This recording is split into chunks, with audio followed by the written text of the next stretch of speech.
If you like using templates to really speed up your design process, then come and check out Pixlr. Now what I'm going to do is link this down in the description as well.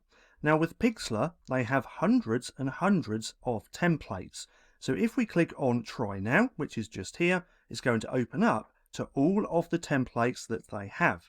Now in here, we can actually search by using keywords in this search bar. We can filter by spring, fashion, Facebook post and TikTok.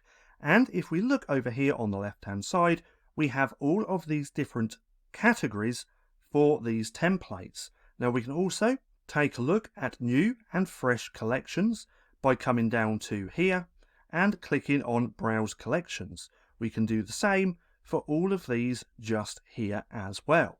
Now let's go on to YouTube banner or YouTube thumbnail, which is just here. It's then going to open up all of the thumbnails that we can use, edit and modify.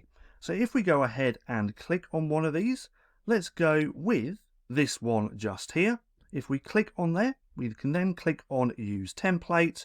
It's going to load, and now all of this is completely editable. Now, the great thing about Pixlr is that their editors are really user-friendly. Now, what we can do is come in, we can delete the photos, we can add our own, we can change the fonts, and everything about this design. Now, I'm not going to show you how to use this editor in this video, but I will have a video lined up very soon, so keep an eye out for that. But nonetheless, all of these templates just here are completely editable and just saves you so much time when you're designing things in your business. So come through and check this out. I will link this down in the description below. Now, if you found this video helpful at all, then please consider giving me a like and a subscribe, as it really helps out the channel. And if you're not too sure what to watch next, click right here and watch this playlist.